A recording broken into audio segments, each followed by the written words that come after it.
Hey, I'm Arthur, and this is my friend Chris. We met at a TV show. Yes, years and years ago. We've known each other for a long, long time. I don't know. Doing the crappy TV shows, and we just had a good time. Because Chris helped me to get through all this hard time because he was making cynical remarks. There you go. That's stupid right. American shows. Yeah, it was fun. Yeah, that's how we made it. That's right, yeah. And now, don't believe anything he says, and he is related to Arthur from Britain. I mean, the only reason I talk to him is called Arthur, but no, never mind. Like King Arthur. But we've come a long way. You know, I've done a lot of acting work. We've both got awards in projects we've done for film shorts, mine for screenplay. We're moving on in the entertainment business. We basically, between the two of us, think most people are fucking idiots.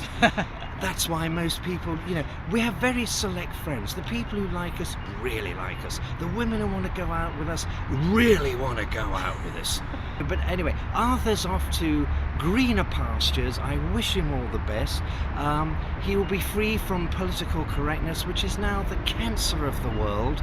I do remember being part of a but this is my point, and I know Arthur won't mind just taking a little sideline on this, but when I was using it as an improv in a scene where I'm playing this fallen rock star, and I say, because I'm at a radio show, and I shouldn't say too much because I don't know, it's kind of copyright. But anyway, the point is I was using this line, no son of Tricky Dicky's gonna soft soap Mother Hubbard me.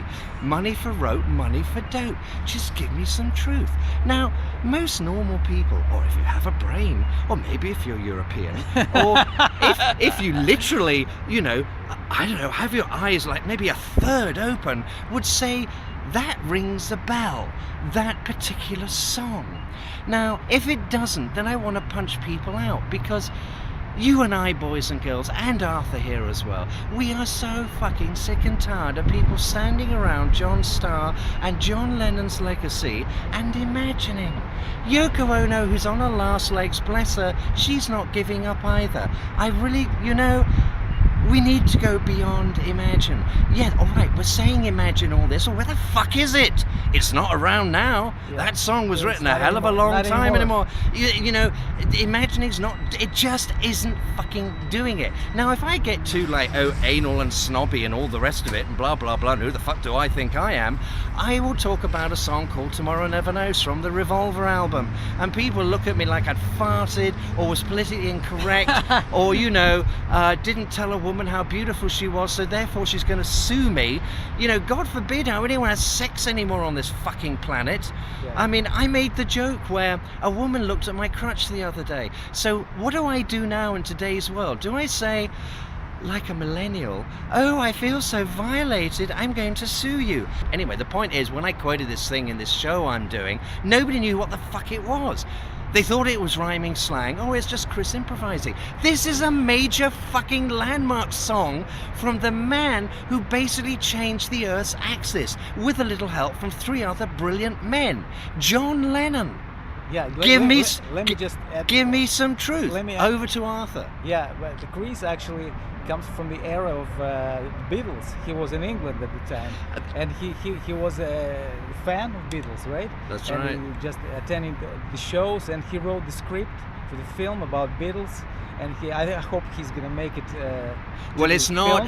No, ladies and gentlemen, don't think it's a documentary, because we vomit when we hear that. We've had enough of those. We're like, you know, if I see another documentary or another cliche about my generation or the Beatles, I'm going to friggin' heave. This movie, all I'm going to say here, obviously for copyright reasons, is about the haunted painting of John Lennon. Oh, that's really? all I'm going to say. Interesting. Now, that alone should have sold it years ago. But unfortunately, either people don't know who John Lennon is, or they're too scared to be involved with it, or who the fuck do I think I am? They just don't think. They probably don't even know what haunted means or what painting means. They don't have brains. They don't have brains, so I'm talking in a vacuum. Yeah. But however, I just wanted to jump in with Arthur, but anyway, yeah, Arthur and I have known each other for years, and that's always been my pleasure on my particular journey, where I will bump into people, because in our game, in the entertainment world, we're so wrapped up with survival and everything. It's not like, well, I'm bored, what do I do today? That doesn't happen in our game. It keeps you young, but it's always nice to cross paths with someone who is, as I fondly say to Arthur and to other similar people, a sign of intelligent life. That would also be the likes of Bill Maher. It would also be the likes of certain actors who not walking around looking pretty and everyone says how handsome they are. I think we know who we're talking about there. But people who really have got something about them, some edge, some spunk. I should go over to Arthur because I will just go on forever. Yeah, we're already six minutes. Yeah, it's too long. Yeah. I'm going to Moscow in a few days, and just wish me well.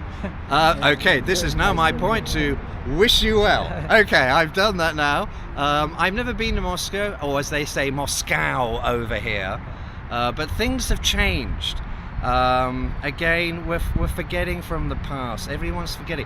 There's a phrase about learning from history, or history repeats itself because we're not learning from fucking history. I mean, I could say the world could do with another Lenin or two, and I'm not going to quit saying that. I really won't. I'm just going to keep going and going. And that's why, no matter what you do, if you keep doing it, eventually it's going to hit. Exactly. Yeah. That's the point. And it's what Arthur would say. It's what we would both say. And it's like when I've been on projects, even with millennials or someone a bit younger, and they're kind of maybe, and I don't mean this in a big-headed way, but they're kind of in awe of, how do you do that? How do you switch on and off? And I just look at them and I just say, because I've done it a long time. Yeah. I mean, I've been in front of a camera a long time. I'm not 2 years old anymore.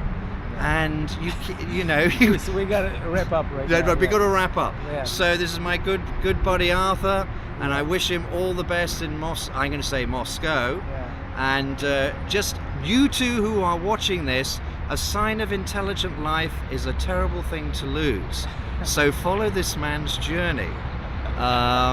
And who knows, he may have some magical wedding with some hot babe in Moscow, some princess in Moscow, and it could be take two. It won't be Meghan and Harry, it'll be Arthur. And you know, he might do some project which will anyway, look on the bright side. We're near the 2-year mark of this idiot called, I wouldn't even mention his name, so hopefully, you know, we may just be able to keep our fingers crossed that we don't have a nuclear war before his term, you know, ends. And we live in a world with bacteria. So. Yeah. But he's a bacteria, basically. So you know, that's it. So we're wrapping up, and thank you very much. All right. Nice interview and nice thinking. Yes. Yeah, and science of intelligent life. Yes, that's yeah. All right, see ya. Okay, Bye. au revoir. There you go. Yeah. That's fab, Arthur. There you go.